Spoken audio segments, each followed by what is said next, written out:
Mga ka-forever, good morning at muling nagbabalik ang iyong ka-forever. Ayan, nandito tayo sa likod ng bahay namin at yung kuya ko gumagawa ng storage para sa mga garden namin, yung mga paglalagyan ng pala, mga ating-ating para hindi na lakad ng lakad pabalik-balik sa bahay, parang hirap maglakad. Meron naman yung Mercedes ko pero minsan nakakapagod din. At least pag may storage, madali na lang, isang abot na lang. O isang abutan pala. Ginagawa ng kuya ko. Come on, Trixie. Come here. Yan.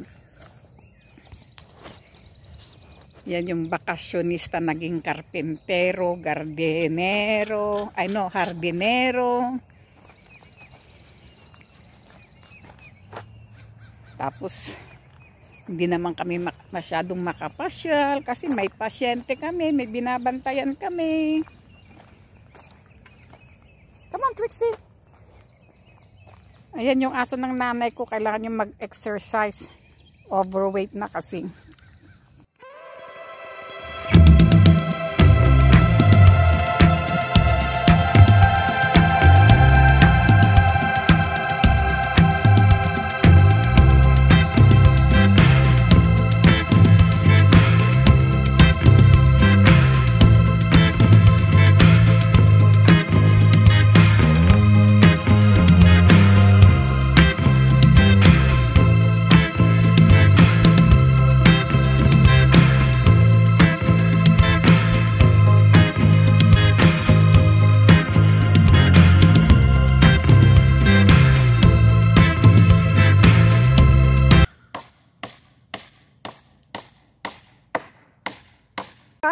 Ang ganda na ng bahay ni Chofil, oh.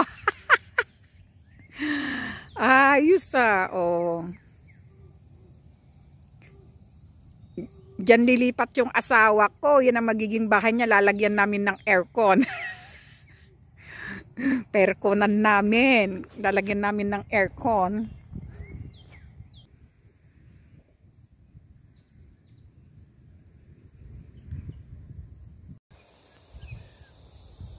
Ayan na, malapit nang matapos yung bahay-bahay namin. Ayan na guys, yung ginagawang storage namin. Storage namin dito sa aming garden. Na-stop lang ito kasi namatay yung nanay namin, kaya medyo inano na namin, on hold namin ito. So, ayan na siya. Ayan na ang update ng Little House on the Prairie. Ayan. Malapit na siyang matapos. See? Lagyan sana namin ng balkon pero sinong mag-i-standby naman dito kasi mainit. Yan. Yan ang aming garden. Napabayaan din namin kasi we're so busy with my mom. Ayan. Ang cute, no? Ayan. Ayan na yung garden namin. Nilagyan namin ng kunting shade para hindi masyadong mainit. Pero uulitin namin kasi, or uulitin ng, aray ko, may butas. Uulitin ng kuya ko yan dahil tingnan nyo mali ang pagkalagay. So, ayan. Tingnan nyo ang kapal ng damo. So, ngayon magbubunot ako ng mga damo. Bahayan namin, nilalagyan na ng bubong. Tinatapos na para magamit na namin. Diba? Bonggang ganda-ganda.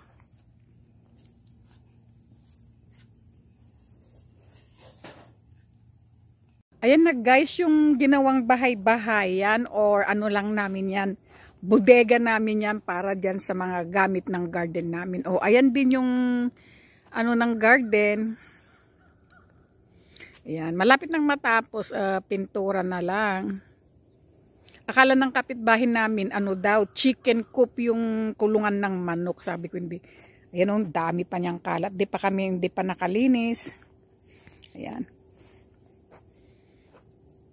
Di ba?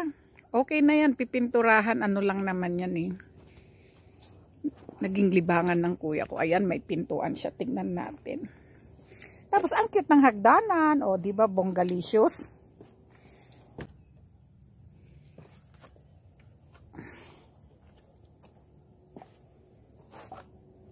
O, ayun siya. Okay siya. O, diba? Ang ganda. Ayun na guys, yung bahay-bahayan. Lagi kong binibiro yung asawa ko na apartment niya yan. Tawa siya ng tawa. Sabi ko, lagyan lang namin ng air condition. At pwede na siyang matulog dyan. Lagyan namin ng folding bed. O, ayan. Diba ang cute? Akala ng kapitbahay namin, naggagawa kami ng bahay ng manok o kaya kulungan ng manok. Ayan na, kunting linis na lang at tapos na. O. Ayan siya. Marami pang kalat dito, maglilinis pa. O, diba? Ayan na siya. Tapos yan yung garden namin. Nilagyan namin ng shade. Ayan. Tsura sa loob. O. Maliit lang siya, pero okay na rin. Storage namin. Oh. Ganyan. Diba? Ang cute. Guys, thank you for watching. So, wakas natapos din ang video na ito. At lagi niyong subaybayan si Kwentong Forever. Kasi marami pang darating na mga video. Okay, bye-bye!